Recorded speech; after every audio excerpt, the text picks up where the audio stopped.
Hi guys, welcome back to my YouTube channel. तो इस video में मैं रिसर्च मेथोडोलॉजी का थर्ड यूनिट डिस्कस करने वाली हूँ, जिसका नाम है workshop on topic development and workshop on research proposal. सबसे पहले तो आपको पता होना चाहिए कि वर्कशॉप होता क्या है। वर्कशॉप क्या होता है? वर्कशॉप एक सेशन होता है या फिर मीटिंग होती है जहाँ पे जो लोग हैं, एक ग्रुप है, वो आता है और सारे साथ में बैठ के डिस्कशन करते हैं किसी पर्टिकुलर टॉपिक पे या फिर किसी स्किल पे या फिर किसी पर्टिकुलर प्रॉब्लम पे जो कि कॉमन प्रॉब्लम है, कॉमन इंटरेस्ट है, तो उस बारे में डिस्कस करते हैं, एक साथ सीखते हैं। तो यहाँ पे डिस्कशन होता है, ट्रेनिंग होती है, एक्टिविटीज़ होती है। वर्कशॉप से काफ़ी सारी स्किल्स वगैरह डेवलप होती हैं आपको, काफ़ी सारी। क्योंकि देखो, अब एक ग्रुप आया है, अलग अलग लोग आए हैं, एक टॉपिक पे आप डिस्कस कर रहे हो, किसी कॉमन इंटरेस्ट पे आपकी बात चल रही है, डिस्कशन चल रही है। अलग अलग लोगों के अलग अलग थाट्स हैं, अलग अलग ओपिनियंस हैं। इससे क्या होगा कि आपकी नॉलेज जो है वो बढ़ेगी। Okay. Workshop on topic development. तो सबसे पहले स्टेप हमारा आता है आइडेंटिफाइंग अ रिसर्च एरिया। तो सबसे पहले आपको एक डोमेन चूज़ करना है, एक एरिया चूज़ करना है, एक ब्रॉड एरिया चूज़ करना है जिस पे आप रिसर्च करने वाले हो। ओके।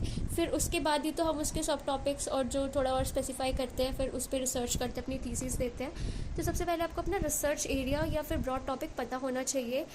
अब इंग्लिश लिटरेचर की बात करें तो यहाँ पे शेक्सपियर का प्ले है या फिर अमेरिकन लिटरेचर है, आप कुछ भी चूज़ कर सकते हो। ठीक है, तो मैं यहाँ पे शेक्सपियर का प्ले चूज़ कर रही हूँ।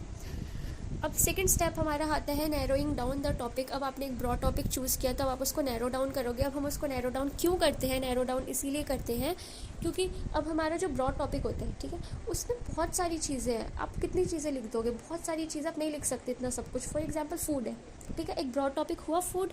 पॉवर्टी है, एक ब्रॉड टॉपिक, आप कितना लिखोगे? आपको कोई एक स्पेसिफिक चीज़ चूज़ करनी पड़ेगी ना अपना रिसर्च पेपर बनाने के लिए।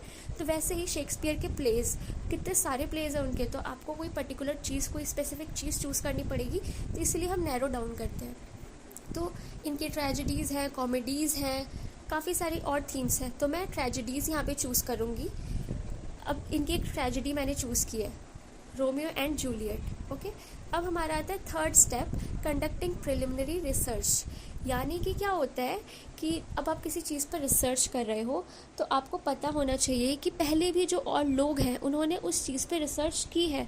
तो जो न्यूज़पेपर है, मैगजीन्स है, बुक्स है, काफ़ी सारे सोर्सेज हैं, उससे आप इन्फॉर्मेशन गैदर कर सकते हो कि किस किस चीज़ पर रिसर्च हो रखी है। आप यूज़ कर सकते हो उनके आइडियाज़, थॉट्स को, बट हाँ, उसमें क्रेडिट वगैरह देना होता है, बिब्लियोग्राफी रेफरेंसेस होते हैं।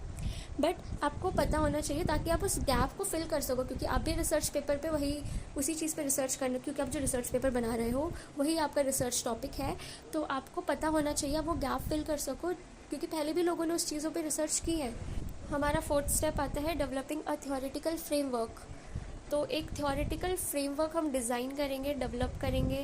फेमिनिज़म है, मार्क्सिज़म है, हम यहाँ पे फेमिनिज़म को चूज़ करेंगे कि जूलियट को कैसे पोर्ट्रे किया गया था और क्या इन्फ्लुएंस रहा उसका, उसकी फैमिली का उसके ऊपर, और उसके क्या एक्शंस थे। तो ये सब यहाँ पे आ जाएगा। ठीक है। फिर हमारा फिफ्थ स्टेप आता है जनरेटिंग आइडियाज़। तो जनरेटिंग आइडियाज़ में हम क्या करेंगे? क्लोज स्टडी करेंगे। टेक्स्ट, जो हमारा टेक्स्ट है रोमियो एंड जूलियट वाला, उसमें हम क्लोज स्टडी करेंगे क्या क्या इंपॉर्टेंट पार्ट्स थे इसमें, कैरेक्टर्स थे हमारे, जूलियट थे, रोमियो था। अब थीम्स क्या क्या थी? Love, family, feud. सिंबल्स थे बालकनी, पॉइजन, क्योंकि एंड में पॉइजन खा के तो मरे थे। तो इन सब बारे में हम डीप स्टडी करेंगे, क्लोज स्टडी करेंगे, और खुद से ये सब स्टडी करने के बाद, ये क्लोज स्टडी करने के बाद खुद से हम क्वेश्चंस पूछेंगे, जैसे कि what does Juliet's character reveal about women's role in the play. Juliet का जो कैरेक्टर है वो वुमेन्स रोल के बारे में कैसे, मतलब एक औरत का क्या रोल है उस प्ले में, उसके बारे में कैसे वो बता रहा है, इन सब बारे में हम खुद से क्वेश्चंस पूछेंगे। How does the family feud affect the characters diseases.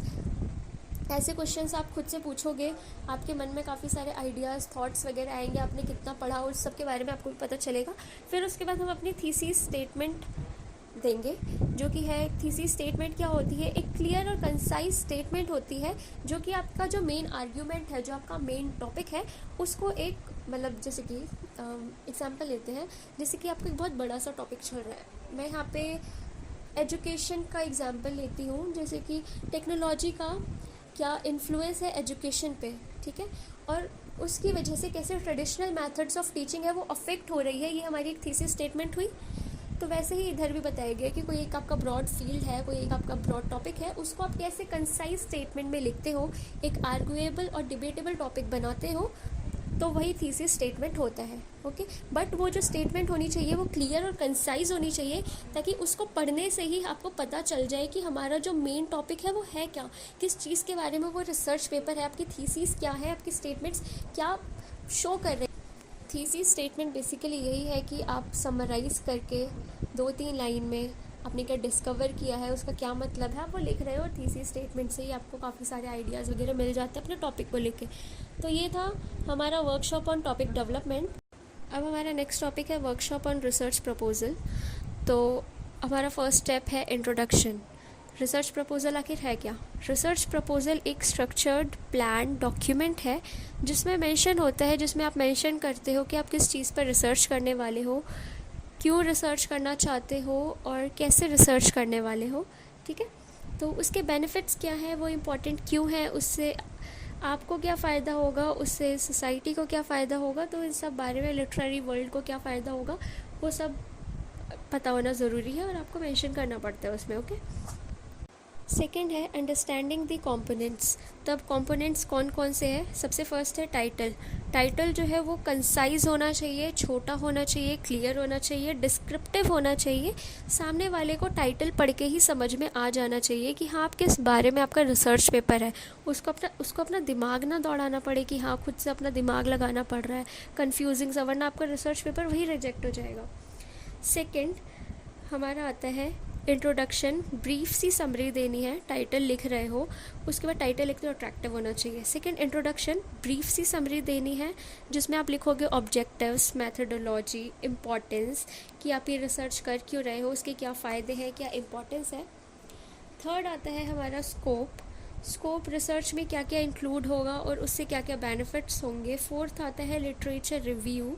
जिस फील्ड में, टॉपिक में या सब्जेक्ट में आप रिसर्च करने वाले हो, उस टॉपिक पर जिसने पहले रिसर्च किया है उसके रिव्यूज़ और एनालिसिस क्या थे, वो सब लिखना है। फिर नेक्स्ट आता है रिसर्च डिज़ाइन। जिस टॉपिक पर आप रिसर्च करने वाले हो उसकी मैथडोलॉजी क्या होगी, डेटा कलेक्शन मेथड क्या होने वाला है, इंटरव्यू लोगे या कैसे आप डिज़ाइन करने वाले हो। ओके, सिग्निफिकेंस लिखनी होगी। टाइमलाइन, कितने टाइम पीरियड में आपका बना, टाइमलाइन। रेफरेंसेस प्रॉपर्ली मेंशन करना है, कौन कौन से रिसोर्सेज का आपने यूज़ किया, बिब्लियोग्राफी वगैरह सब आपको मेंशन करना होता है। ओके, फिर उसके बाद क्या होता है कि जो हमारे जो वर्कशॉप होती है वहाँ पे, उसमें जो हमारे एक्सपर्ट्स हैं, इमेजिन मैं ही हूँ वो एक्सपर्ट जो कि ये फैसिलिटेट कर रही हूँ, मैं फैसिलिटेटर हूँ और आप लोग ग्रुप हो। तो मैं देखूंगी कि जो आपने रिसर्च प्रपोजल बनाया है, जो आपने प्रपोजल बनाया है वो कंसाइज़ है, वो क्लियर है कि नहीं है, क्योंकि क्लैरिटी बहुत ज़्यादा मैटर करती है और उसमें प्लैगियरिज्म नहीं होना चाहिए। ठीक है, तो वो सब मेरा काम है चेक करना। फिर उसके बाद जो उसमें कॉमन मिस्टेक्स होंगी, जैसे कि स्ट्रक्चर, आपका जो ये प्रपोजल है वो स्ट्रक्चर्ड वे में होना चाहिए, अगर वो स्ट्रक्चर्ड वे में नहीं है तो वो गलत है। तो ये सब इतना ही है इस वाले टॉपिक में हमारा। ठीक है, अगर कुछ समझ में ना आया हो तो मुझसे पूछ लेना। बाकी वीडियो अच्छी लगी तो लाइक शेयर सब्सक्राइब कर देना। थोड़ा सा कंफ्यूजिंग टॉपिक है ये, बट ठीक है, समझ में आ जाएगा।